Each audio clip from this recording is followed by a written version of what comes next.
अस्सलाम वालेकुम। This is Asad math 10th class chapter number 4 partial fraction में आज हम एक्सरसाइज 1.4.1 में क्वेश्चंस करेंगे कि जब हमारे पास जो पार्शियल फ्रैक्शन होगा वो प्रॉपर होगा, लीनियर होगा और साथ में वो रिपीटेड भी होगा। रिपीटेड मीन उसमें जो टर्म्स होंगे रिपीट होंगे, उसमें रिपीटिशंस होगी।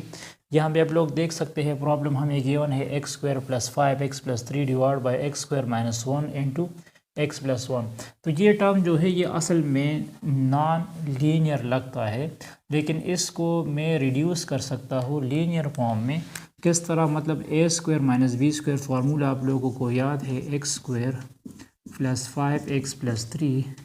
इसको मैं लिख सकता हूँ इस तरह, x-1 x+1 इंटू x+1।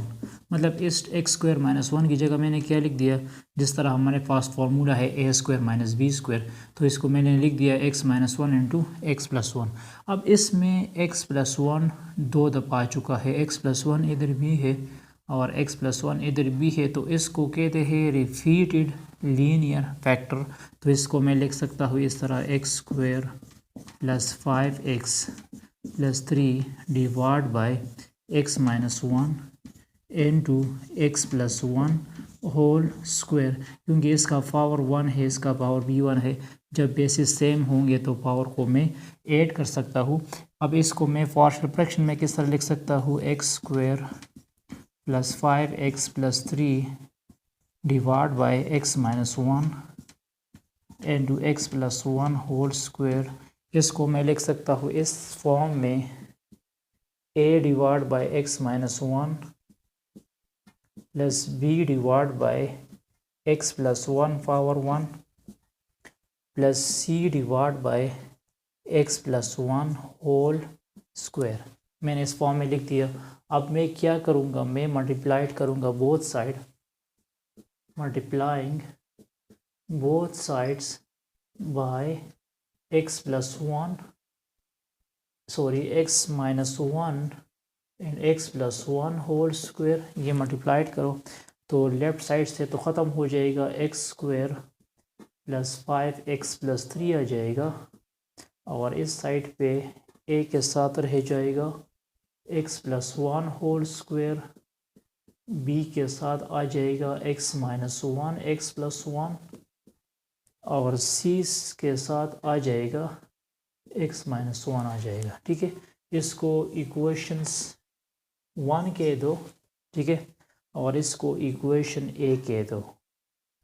अब अगर मुझे a b c की वैल्यूज चाहिए तो मैं फुट करूँगा, put x-1 is equal to 0, this implies that x is equal to 1 in equation 1 में। ये जो इक्वेशन 1 है, जहाँ पे x है वहाँ पे आप लोग 1 पुट करो तो यहाँ आ जाएगा 1 स्क्वायर 5 इंटू 1 प्लस 3, ये हो जाएगा 1 प्लस 1 होल स्क्वायर। यहाँ मैंने x-1 को 0 पुट किया है तो 0, ये टर्म्स भी 0 हो जाएगा और c भी साथ में 0 हो जाएगा। तो ये क्या जाएगा, 1 5 9 आ जाएगा। यहाँ पे 2 स्क्वायर से 4 आ जाएगा, 4a हो जाएगा, b 0 हुआ और c भी 0 हुआ, तो a क्या बन जाएगा, a बन जाएगा 9 डिवाइड बाई 4। अगेन मुझे x+1 को इक्वल टू 0 पुट करना है, put x+1 is equal to 0, so x हो जाएगा -1। तो यहाँ अब x की जगह -1 पुट करो, -1 square 5 into -1 plus 3 is equal to a 0 हो जाएगा, b भी 0 हो जाएगा और c -1 1 स्क्वायर प्लस 3 4 हो जाएगा, तो ये -1 आ जाएगा, ये 0 हुआ, ये भी 0 हुआ, ये -2c हुआ, तो c की वैल्यू आ जाएगी +1/2, ये c हुआ। अब यहाँ पे देखिए मैंने a और c की वैल्यू तो फाइंड की, b अगर मुझे फाइंड करना है तो यह x-1 इक्वल टू 0 रख सकता हूँ, ये x+1 तो वो तो मैंने रख दिया है। एक दफ़ा मैंने x-1 को इक्वल टू 0 पुट किया और फिर x+1 को, तो b आप लोग नहीं निकाल सकते। तो b को हम फाइंड करेंगे कोएफिशिएंट कंपैरिजन से। कौन से मेथड से? कोएफिशिएंट कंपैरिजन से। कोएफिशिएंट कंपैरिजन का मतलब क्या है? मतलब ये जो हमारे पास मेन इक्वेशन 1 है, मेन इक्वेशन 1 हमारे पास है, मतलब x² + 5x+3 a into x+1 whole square b into x+1 x-1 c into x-1। इसको खोल दो, ये हो जाएगा ax² + 2x+1 b into x² - 1 plus cx-c। ये इसके साथ मल्टीप्लाइड करो, x² + 5x+3 ये हो जाएगा ax² + 2ax + a + bx² - b + cx - c। ठीक है, कोएफिशिएंट कंपैरिजन ऐसे कहते हैं। यहाँ पे देखिए, यहाँ पे हमारे पास है x², तो x² से यहाँ पे पहले क्या लिखा है? a लिखा है, 1 लिखा है। यहाँ x² के साथ एक a टर्म्स है और एक b टर्म्स है।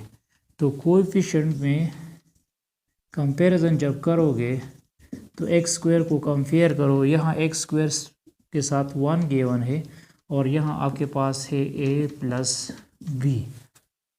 तो a की वैल्यू हमारे पास है ना, a की वैल्यू हमारे पास क्या है? 9/4 है।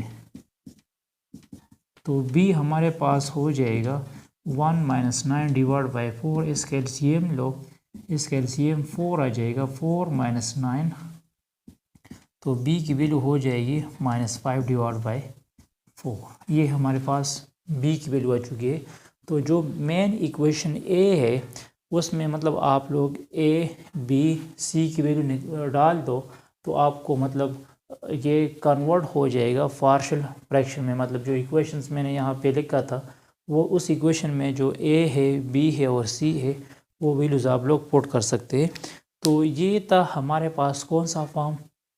Linear plus repeated form.